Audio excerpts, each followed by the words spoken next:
ಬೇಕಿತ್ತು? ಸಾವಿತ್ರಿ ಇಲ್ವಾ? ಯಾವ ಸಾವಿತ್ರಿ?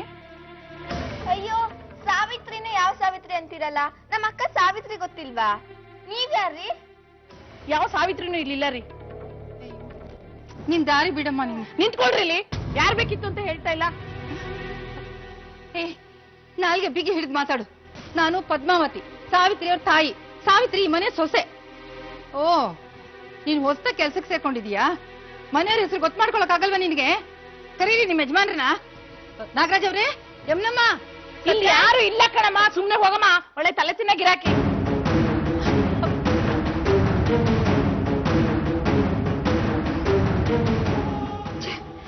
ಅವ್ಳಿಗೆ ಎಷ್ಟು ದುರಂಕಾರ ನೋಡು, ಹೇಗ್ ಮಾತಾಡ್ತಾಳೆ. ನಡಿ ಹೋಗೋಣ.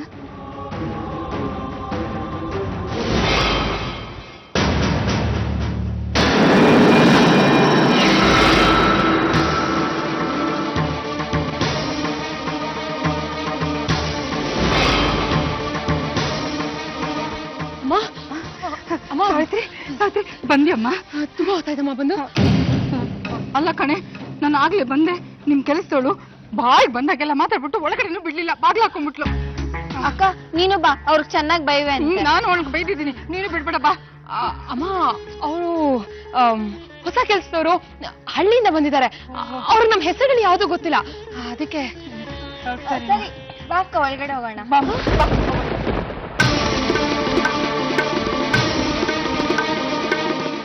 ಅಮ್ಮ ನಿಂತ್ಕೋ.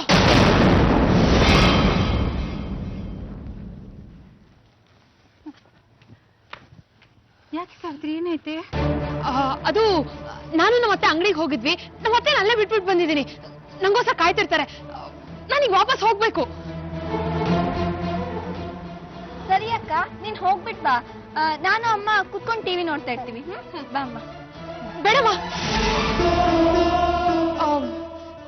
ನಾನು ಎಷ್ಟೊತ್ತಿಗೆ ಬರ್ತೀನಿ ನಂಗೆ ಗೊತ್ತಿಲ್ಲ. ಲೇಟ್ ಆದ್ರೂ ಆಗ್ಬೋದು. ನಾನು ನಾಳೆ ನಾಡಿದ್ದಲ್ಲಿ ಮನೆಗೆ ಬರ್ತೀನಿ. ನೀವಿಬ್ರು ಹೊರಡಿ.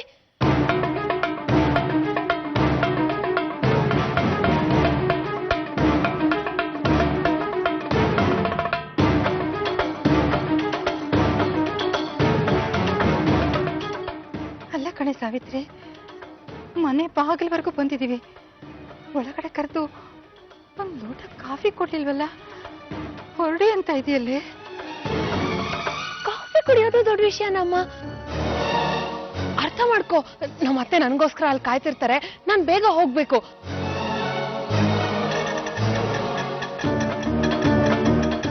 ಆಟೋ ಬಂತು.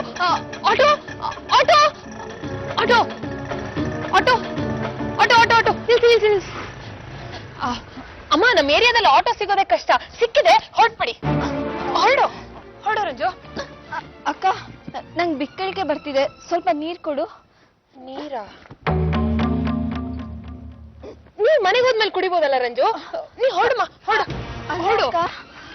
ಅಮ್ಮ ಹೊರಟ್ಬಿಡಮ್ಮ, ಬಾ. ಸಾವಿತ್ರಿ, ರಂಜಿತಾ ನೀರು ಮನೆಗೆ ಹೋದ್ಮೇಲೆ ಕುಡಿಬೋದಲ್ಲಮ್ಮ. ನಮ್ಮ ಅತ್ತೆ ನನ್ಗೋಸ್ಕರ ಕಾಯ್ತಿರ್ತಾರೆ. ನಾ ಹೊರಡ್ಬೇಕು. ಹೊರಡಮ್ಮ. ಹೊರಡು ಅಂತೇನೆ.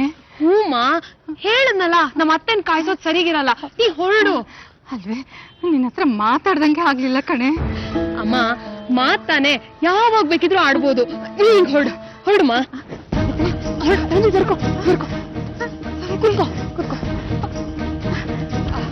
ಹೊರಡಮ್ಮ, ಹೊರಡು.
ಎಲ್ಲಿಗೂ ಹೊರಟಿರೋ ಆಗಿದೆ.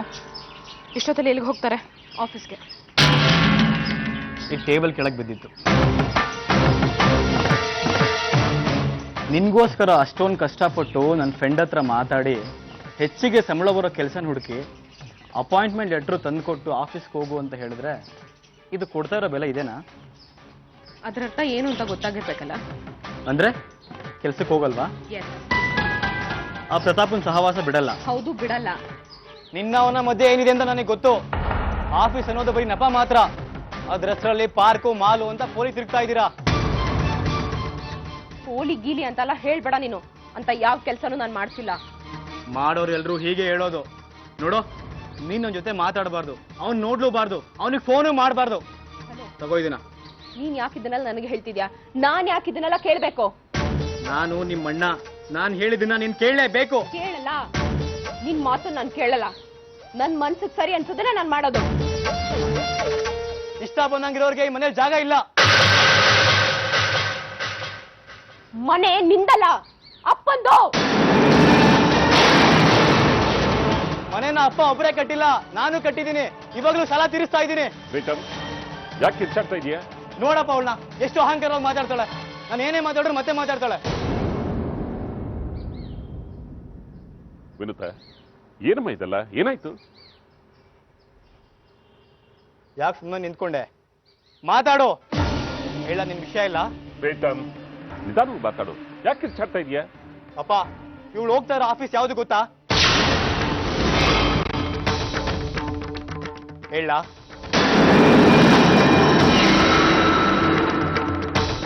ಯಾರ್ದಮ್ಮ?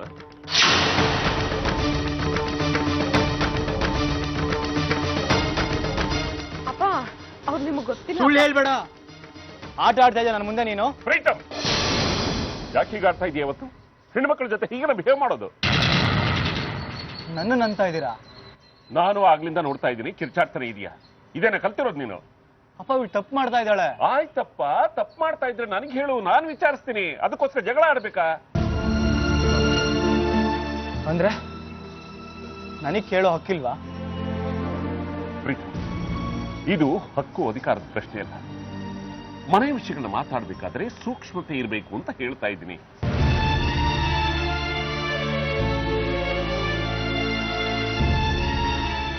ಸರಿನಪ್ಪ, ನಾನೇನು ಮಾತಾಡಲ್ಲ.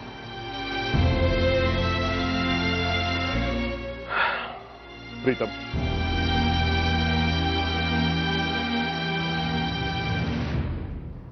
ಪ್ರೀತಮ್, ನೀನು ಮಾತಾಡಬೇಡ ಅಂತ ನಾನು ಹೇಳ್ತಾ ಇಲ್ಲ. ನೋಡು, ಆವೇಶದಲ್ಲಿ ಮಾತಾಡಿದ್ರೆ ವಿಷಯ ಎಲ್ಲಿಂದನೋ ಎಲ್ಲಿಗೂ ಹೋಗುತ್ತೆ. ಈಗ ಆ ವಿಷಯದ ಬಗ್ಗೆ ಚರ್ಚೆ ಮಾಡುತ್ತಾರ? Cool down. ವಿನುತಾ, ನೀನು ಆಫೀಸ್ಗೆ ಹೋಗೋಣ.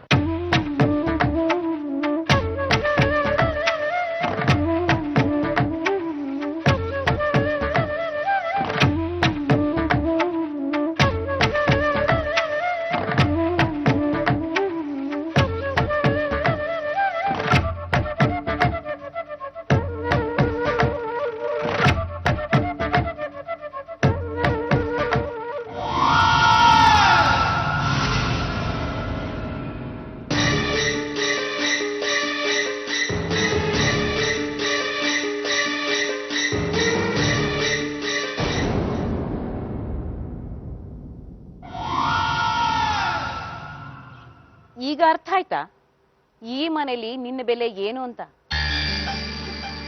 ಕೇಳಿಸ್ಕೊಂಡಿಯಲ್ಲ ನಿಮ್ಮಪ್ಪ ಏನ್ ಹೇಳಿದ್ರು ಅಂತ. ಅವಳು ತಪ್ಪು ಮಾಡಿದ್ರೆ ಕೇಳೋದಕ್ಕೆ ನಾನಿದ್ದೀನಿ ಅಂದ್ರೆ ಏನರ್ಥ? ನೀನು ಈ ವಿಷಯದಲ್ಲಿ ತಲೆ ಹಾಕಬೇಡ ಅಂತ. ಆ ವಿನುತಾ ಏನ್ ಹೇಳಿದ್ಲು? ಈ ಮನೆ ನಮ್ಮಪ್ಪಂದು, ನಿನ್ನ ಹೆಸರಲ್ಲಿ ಈ ಮನೆ ಇದ್ದಿದ್ರೆ ಅವಳು ಹೀಗೆಲ್ಲ ಆಡ್ತಾ ಇದ್ಲ? ಯಾವತ್ತು ಗ್ರಿಪ್ಪು ನಮ್ಮ ಕೈನಲ್ಲಿರ್ಬೇಕು, ಆಗ್ಲೇ ಮನುಷ್ಯನಿಗೆ ಬೆಲೆ. ಪ್ರೀತಿ ಸಂಬಂಧ ಎಲ್ಲ ಹಂಚ್ಕೋಬೇಕು, ಆಸ್ತಿ ಮಾತ್ರ ನಮ್ಮ ಕೈನಲ್ಲೇ ಇರಬೇಕು.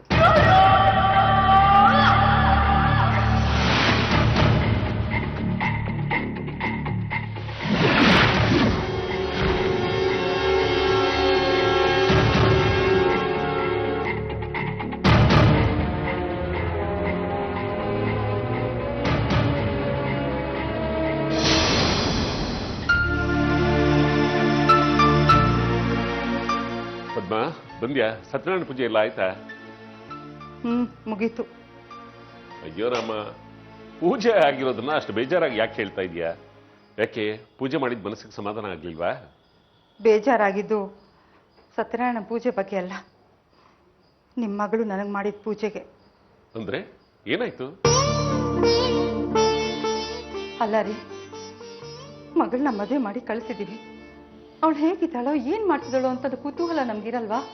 ಅವಳು ನೋಡ್ಬೇಕು, ಮಾತಾಡ್ಸ್ಬೇಕು ಅನ್ನೋ ಆಸೆ ಇರಲ್ಲ ನಮ್ಗೆ? ಇಲ್ಲ ಅಂತ ಯಾರು ಹೇಳಿದವರು? ಇರುತ್ತೆ. ಏನಾಯ್ತೀಗ? ಪೂಜೆ ಮುಗಿಸ್ಕೊಂಡು ಅವಳನ್ನ ಮಾತಾಡ್ಸ್ಕೊಂಡ್ ಬರೋಣ ಅಂತ ಅವಳ ಮನೆಗೆ ಹೋಗಿದ್ದೆ. ಹೌದಾ? ಸಾವಿತ್ರಿ ನೋಡೋದಕ್ಕೆ ಹೋಗಿದ್ಯಾ? ನೋಡೋದಕ್ಕೆ ಹೋಗಿದ್ದೆ. ಆದ್ರೆ ಯಾಕೋ ಸಾವಿತ್ರಿಗೆ ಆಸಕ್ತಿನೇ ಇರಲಿಲ್ಲ ನನ್ನ ಜೊತೆ ಮಾತಾಡೋದಕ್ಕೆ. ಮನೆ ಬಾಗಿಲವರೆಗೂ ಹೋಗಿದ್ದೀನಿ, ಒಳಗ್ ಬಾ ಅಂತ ಒಂದು ಮಾತು ಹೇಳಿಲ್ವಲ್ಲ ಅವಳು. ಏನು ಕರೀಲಿಲ್ವಾ? ಕರೀಲೇ ಇಲ್ಲ. ಕರೆಯೋದಿರ್ಲಿ, ಒಂದ್ ನಿಮಿಷ ನನ್ನ ಜೊತೆ ಮಾತಾಡಕ್ಕೂ ಅವಳಿಗೆ ಪುರ್ಸೊತ್ತಿಲ್ಲ. ನಾನು ಅಷ್ಟು ಆಸೆಯಿಂದ ಅವಳ ಜೊತೆ ಮಾತಾಡಕ್ ಹೋಗಿದ್ದೀನಿ. ಅವಳು ನೋಡಿದ್ರೆ ಅತ್ತೆ ಕಾಯ್ತಿರ್ತಾರೆ, ಅತ್ತೆ ಬೇಜಾರು ಮಾಡ್ಕೋತಾರೆ, ಅತ್ತೆ ಜೊತೆ ನಾನು ಹೋಗ್ಬೇಕು ಅಂತ ಅತ್ತೆ ಜಪಾನೇ ಮಾಡ್ತಾ ಇದ್ಲು. ಮನೆ ಬಾಗಿಲವರೆಗೂ ಹೋದ್ರು, ಒಳಗ್ ಬಾ ಅಂತ ಕರೀದೆ, ಹಾಗಿಂದ ಹಾಗೆ ಹೊರಡಿಸ್ಬಿಟ್ಲು. ನನಗ್ ಮಾತಲ್ಲೇ ಈಚೆ ಹಾಕ್ದಾಗಾಯ್ತು. ಅಲ್ಲರಿ, ಶ್ರೀಮಂತರ ಮನೆ ಸೊಸೆ ಆದ್ಲು ಅಂತ ಸಾವಿತ್ರಿ ನಮ್ಮ ಬಗ್ಗೆ ತಾತ್ಸಾರ ಮಾಡ್ತಿದ್ದಾಳ ಅನ್ಸುತ್ತೆ. ತಾಯಿ ಬಗ್ಗೆ ಛೆ, ಹಾಗೆ ಯಾಕೆ ಮಾತಾಡ್ತೀಯ? ನಮ್ಮ ಸಾವಿತ್ರಿ ಹಾಗೆ ಮಾಡ್ತಲ್ಲ. ಪದ್ಮ, ಈಗ ತಾನೇ ಅವಳು ಮದುವೆ ಆಗಿ ಹೋಗಿದ್ದಾಳೆ. ಅತ್ತೆ ಬೇರೆ ಜೋರು. ನಿನ್ನ ಹತ್ರ ಅವಳು ಮಾತಾಡ್ಕೊಂಡು ನಿಂತಿಯಾಳೆ ಅಂತ ಅವ್ರಿಗೆ ಗೊತ್ತಾದ್ರೆ ಅವ್ರ ಹತ್ರ ಒಂದು ಮಾತು ಕೇಳಬೇಕಾಗಿ ಬರುತ್ತಲ್ವಾ? ಅದಕ್ಕೋಸ್ಕರ ಅರ್ಜೆಂಟ್ ಆಗಿ ಹೋಗಿರ್ತಾಳಷ್ಟೇನೆ. ನೋಡು, ಎಲ್ಲಾ ಸೊಸೆಯರ ಕಾಮನ್ ಪ್ರಾಬ್ಲಮ್ ಇದೇನೆ. ಹೆಣ್ಣು ಮಕ್ಕಳು ಮದುವೆ ಆಗಿ ಹೋದ ತಕ್ಷಣ ಅತ್ತೆ ಮನಸ್ಸನ್ನು ಗೆಲ್ಲಬೇಕು, ಅತ್ತೆಯಿಂದ ಶಬಾಷ್ ಅನ್ನಿಸ್ಕೋಬೇಕು ಅನ್ನೋದು ಅವ್ರಗಳ ಆಸೆ ಆಗಿರುತ್ತೆ. ನಾವು ಅಂತ ಅಂದ್ರೆ ಹತ್ತಿರದವರು ಅಡ್ಜಸ್ಟ್ ಮಾಡ್ಕೊಳ್ತೀವಿ. ಆದ್ರೆ ಅತ್ತೆ ಹತ್ರ ಹಾಗಿರೋದಕ್ಕಾಗುತ್ತಾ? ಅದಕ್ಕೆ ಹೋಗಿರ್ತಾಳೆ. ಅದನ್ನೇ ಸಲಿಗೆ ಅಂತ ಹೇಳೋದು. ಹೌದು, ಪಾಪ ನಾನೇ ತಪ್ಪು ತಿಳ್ಕೊಂಬಿಟ್ನೇನೋ. ಆದ್ರೆ ಸಾವಿತ್ರಿ ಜೊತೆ ಮನ್ಸಾರ ಮಾತಾಡಕ್ಕೆ ಆಗ್ಲಿಲ್ವಲ್ರಿ? ಅಷ್ಟೇ ತಾನೇ. ಅದಕ್ಕೇನಂತೆ? ಮದುವೆ ಆಗಿ ಹೋದ್ಮೇಲೆ ಅಳಿಯಂದ್ರು ಈ ಮನೆಗೆ ಬಂದಿಲ್ಲ, ನಾಳೆ ನಾಡದ್ರಲ್ಲಿ ಮನೆಗೆ ಬನ್ನಿ ಅಂತ ಕರೆಯೋಣ. ಊಟಕ್ಕೆ ಬರ್ತಾರೆ. ಅರ್ಧ ದಿವಸ ಇದ್ದಾಗೂ ಆಗುತ್ತೆ, ಮಾತಾಡಿಸಿದಾಗೂ ಆಗುತ್ತೆ. ಇನ್ನೇನು? ಹೌದ್ರಿ, ನಾನು ಈಗಲೇ ಹೋಗಿ ಅವ್ರಿಗೆ ಫೋನ್ ಮಾಡ್ತೀನಿ. ಬರೀ ಅಡಿಗೆ ಅಲ್ಲ, ಹಬ್ಬದ ಅಡಿಗೆನೇ ಮಾಡಿಸ್ಬಿಡೋಣ.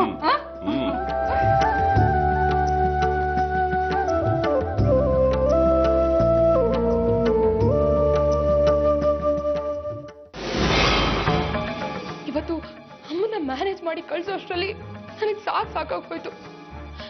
ಇನ್ನೇನು ಅವಳಿಗೆಲ್ಲ ಗೊತ್ತೇ ಆಗ್ಬಿಡತ್ತೆ ಅಂತ ಅನಿಸ್ಬಿಟ್ಟಿತ್ತು. ಇನ್ನೂ ಅವಳು ಸ್ವಲ್ಪ ಹೊತ್ತು ಅಲ್ಲೇ ಇದ್ದಿದ್ರೆ ಅದನ್ನೇನ್ ಪ್ರಶ್ನೆ ಕೇಳ್ತಾಳು ಅಂತ ನಂಗೆ ಎಷ್ಟು ಭಯ ಆಗಿತ್ತು ಗೊತ್ತಾ? ಅವಳ ಮಾತಾಡಕ್ಕೆ ಬಿಡ್ಲಿಲ್ಲ. ಪಾಪ, ನಿನ್ನ ಹತ್ರ ಮಾತಾಡ್ಬೇಕು ಅಂತ ಎಷ್ಟು ಆಸೆ ಇಟ್ಕೊಂಡು ಬಂದಿದ್ರೇನೋ. ಅರ್ಜೆಂಟ್ ಅಲ್ಲಿ ಆಟೋ ಹತ್ತಿ ಕಳಿಸ್ಬಿಟ್ಟೆ. ಹೋಗ್ತಾ ನನ್ನೇ ನೋಡ್ಕೊಂಡು ಹೋಗ್ತಿದ್ಲು. ಎಷ್ಟು ಅಯ್ಯೋ ಅನ್ನಿಸ್ತು ಗೊತ್ತಾ? ಈ ಸುಳ್ಳು ನಾಟಕ ಎಲ್ಲ ನಾನೇ ಅವಳಿಗೆಲ್ಲ ಹೇಳ್ಬಿಡ್ತೀನಿ. ತಾಯಿಗೆ ತುಂಬಾನೇ ಬೇಜಾರಾಗುತ್ತೆ. ಬೇರೆಯವರಿಂದ ಗೊತ್ತಾದ್ರೆ ಇನ್ನೂ ಬೇಜಾರಾಗುತ್ತೆ. ಸಾವಿತ್ರಿ, ನನಗೆ ಯಾಕೋ ಮನ್ಸಿಲ್ಲ. ಯಾವ ವಿಷಯನೂ ಹೇಳೋದ್ ಬೇಡ. ಪ್ರತಿ ಸರ್ತಿನೂ ತಪ್ಪಿಸ್ಕೊಳಕ್ ಆಗತ್ತಾ? ಈ ಸರ್ತಿ ಏನೋ ಫೋನ್ ಮಾಡಿ ಬಂದು ಅದಕ್ಕೆ ಗೊತ್ತಾಯ್ತು. ಮುಂದೆ ಯಾವತ್ತಾದ್ರೂ ಒಂದಿನ ಫೋನ್ ಮಾಡದೆ ಹಾಗೆ ಬಂದ್ಬಿಟ್ರೆ? ಎಂತ ಕೆಟ್ಟ ದಿನಗಳು ಕೊಟ್ಬಿಟ್ಟ ಆ ದೇವ್ರು ನಮಗೆ.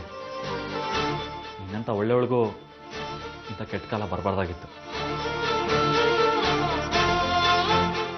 ನಂಗೆ ಅಮ್ಮಂದೇ ಯೋಚನೆ ಸತ್ಯ. ನನ್ ಬಗ್ಗೆ ಎಷ್ಟೆಲ್ಲ ಕನ್ಸುಗಳನ್ನ ಕಟ್ಕೊಂಡಿದ್ದಾಳೆ.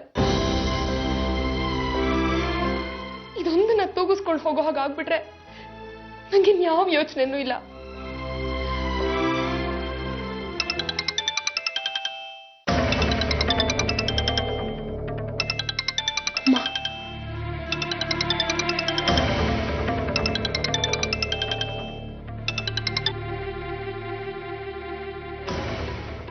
ಅಮ್ಮ, ಸಾರಿಮ್ಮ. ನೀನ್ ನನ್ನನ್ನು ನೋಡಕ್ಕೋಸ್ಕರ ಅಂತ ಬಂದೆ. ನಿನ್ನ ಸರಿಯಾಗಿ ಮಾತಾಡ್ಸಕ್ಕೂ ಆಗ್ಲಿಲ್ಲ. ಅರ್ಥ ಆಯ್ತು ಬಿಡಮ್ಮ. ನಿಮ್ಮತ್ತೆ ನಿನ್ಗೇನಾದ್ರೂ ಅಂತಾರೆ ಅನ್ನೋ ಆತಂಕ ತಾನೆ. ಹೋಗ್ಲಿ ಬಿಡು. ನಾನೀಗ ಅದಕ್ಕಲ್ಲಮ್ಮ ಫೋನ್ ಮಾಡಿದ್ದು. ನಾಡಿದ್ದು ನೀನು ನಿನ್ ಗಂಡ ಇಬ್ರು ನಮ್ಮ ಮನೆಗೆ ಊಟಕ್ಕೆ ಬರ್ಬೇಕು, ಅದನ್ನ ಹೇಳೋಣ ಅಂತಾನೆ ಫೋನ್ ಮಾಡಿದ್ದು ಕಡೆ.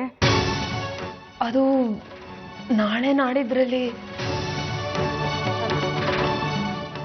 ಯಾಕಮ್ಮ, ಯಾಕೆ ಅನುಮಾನಿಸ್ತಾ ಇದೀಯಾ?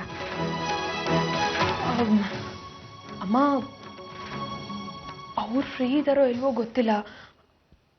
ಅವ್ರನ್ನೂ ಕೇಳ್ಬೇಕು. ಹಾಗಂದ್ರೆ ಹೇಗಮ್ಮ? ನೀನೇ ನಿನ್ ಗಂಡಂಗೆ ಹೇಳು ಫ್ರೀ ಮಾಡ್ಕೊ ಅಂತ. ಕೊಡಿಲಿ. ಸಾವಿತ್ರಿ, ನಿನ್ನ ನೋಡಿ ಎಷ್ಟೋ ದಿವಸ ಆಗೋಗಿದೆ ಅಂತ ನಮ್ಗೆಲ್ರಿಗೂ ಅನ್ನಿಸ್ಬಿಟ್ಟಿದೆ. ಎಲ್ರಿಗೂ ನಿನ್ನ ನೋಡ್ಲೇಬೇಕು ಅಂತಾನೂ ಅನ್ಸಿದೆ. ನೋಡ, ಬೇರೆ ಕಾರಣ ಏನು ಹೇಳಬಾರ್ದು. ನೀನು ನಿನ್ನ ಗಂಡ ಫ್ರೀ ಮಾಡಿಕೊಂಡು ಊಟಕ್ಕೆ ನಮ್ಮ ಮನೆಗೆ ಬರ್ಲೇಬೇಕು. ಏನೋ ಅಪ್ಪ, ಸರಿಪ್ಪ. ಆದ್ರೆ ಇವ್ರನ್ನೂ ಒಂದ್ ಮಾತು ಕೇಳ್ಬೇಕು. ಕೇಳ್ಬಿಟ್ಟು ನಾನು ನಿಮಗೆ ಫೋನ್ ಮಾಡ್ತೀನಿ. ಈಗ ನಾನು ಇಡ್ಲಾ? ಕೇಳೋದು ಪಾಳೋದು ಎಂತದೂ ಇಲ್ಲ, ಬರ್ಲೇಬೇಕು ಅಷ್ಟೇ. ನಾಡಿದ್ದು ಮರಿಬೇಡ.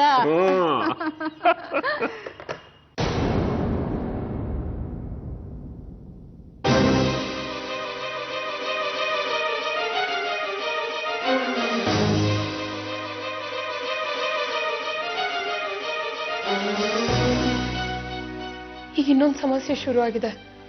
ಏನಾಯ್ತು? ನಾಳೆ ನಾಡಿದ್ರಲ್ಲಿ ನಾನು ನೀವು ಅಮ್ಮನ ಮನೆಗೆ ಊಟಕ್ಕೆ ಹೋಗ್ಬೇಕಂತೆ. ಮನೆಗ ನಾವಿಬ್ರ? ಇಂಥ ಪರಿಸ್ಥಿತಿಲಿ ಹೋದ್ರೆ ಫಿಕ್ಸು. ನಾವೇನು ಹೇಳದೆ ಬೇಡ, ಅವ್ರಿಗೆ ಎಲ್ಲದೂ ಗೊತ್ತಾಗತ್ತೆ. ಅದೇ ಆತಂಕ ಶುರುವಾಗಿದೆ.